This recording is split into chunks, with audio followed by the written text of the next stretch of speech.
Yo, what's up guys? TTarantox back here bringing you guys another WWE pay-per-view predictions video. This time we're talking about WWE Night of Champions. This time all the titles are actually on the line. Last year I believe one of the titles was not. I think it might have been the Divas Championship or the US title. I don't know. One of those titles was not up for grabs last year. I remember because I was upset, but that's neither here nor there. You guys know how this thing goes. Let me know in the comments below if you want to see more predictions videos. If you want more of them, hit that like button, of course, and I'll oblige to your requests. And also let me know in the comments below if you want if you want to let me know what your predictions are, if you agree with me and all that jazz. But let's get this thing started. I have a confession to make. I honestly haven't been keeping up with WWE much lately. I think I'm maybe a week, maybe a week or two, week and a half behind, I want to say. I don't know, but I don't really think I need to keep too much into it. But that's I'm sidetracking anyway. Let's jump into these predictions. First off, we have the kickoff show, which is going to be Neville and the Lucha Dragons versus the Cosmic Wasteland. Interesting name, which is of course the Ascension and Stardust. You guys know who I want to pick for this. I really want to pick the Cosmic Wasteland. I like all three of those guys. I actually like everybody in this match. But you guys, I think that the pay-per-view is going to be a mostly heel show. So I think that Neville and the Lucha Dragons are going to win just to keep it kind of balanced. They'll start it off, have the faces, take the victory. And then, as the show progresses, we'll see it kind of be more of a heel type show. At least that's what I'm thinking of. But I'm going for, Neville and Lucha Dragons to beat the Cosmic Wasteland. Next up, we've got the WWE Tag Team Championship match.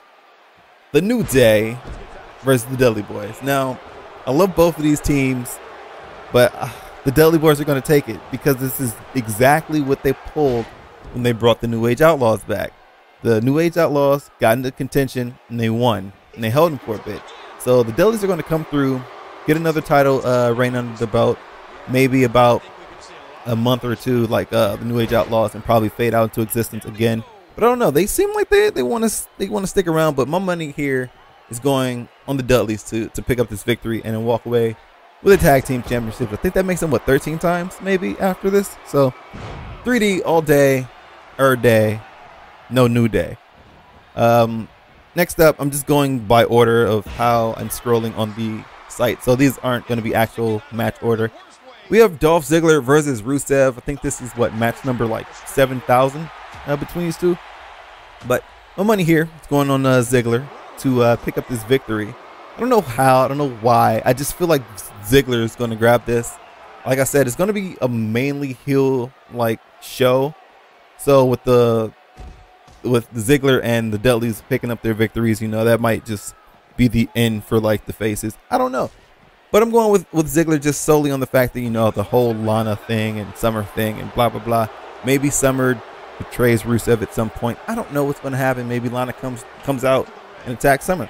Who knows? She's supposed to be quote unquote out. But she could just have that have a clause or something where she can just appear and do whatever, but not really too much physicality. But my money here is going to be on Dolph Ziggler. Also notice that I always kind of pick Dolph Ziggler for a lot of matches he's in. I think I have a favoritism towards Dolph Ziggler.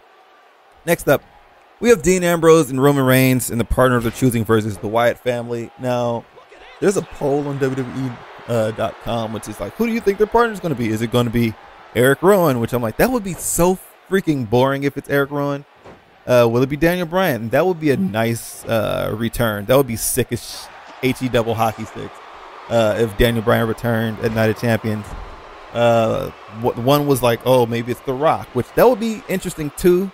But would The Rock show up for Night of Champions, especially when he's quote unquote expecting a baby with his girlfriend? I don't know. Who knows? But I would like to see Daniel Bryan come through.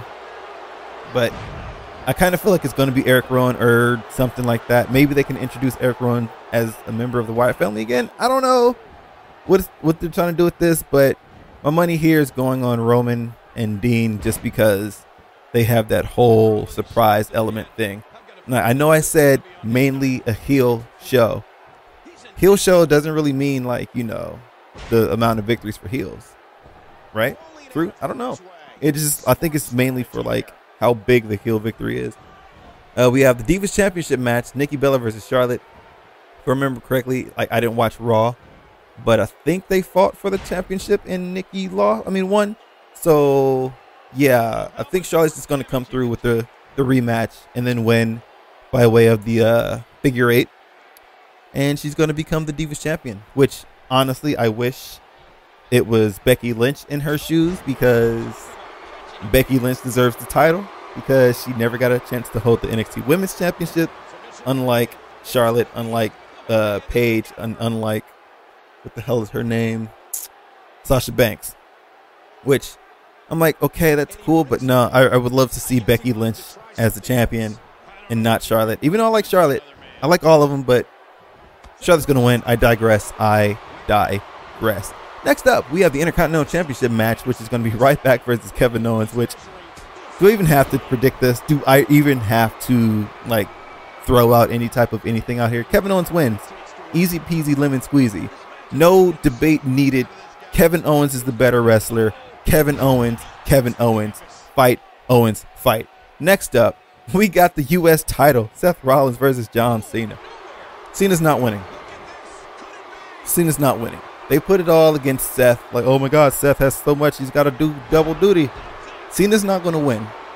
Seth is going to come out on top somehow, some way, some shape or form. And he's going to, this is going to be the time when he actually beats Cena. Like, legit. No interference or anything. He's going to beat him. And boom. There you go. Seth Rollins beats John Cena. He keeps his U.S. championship.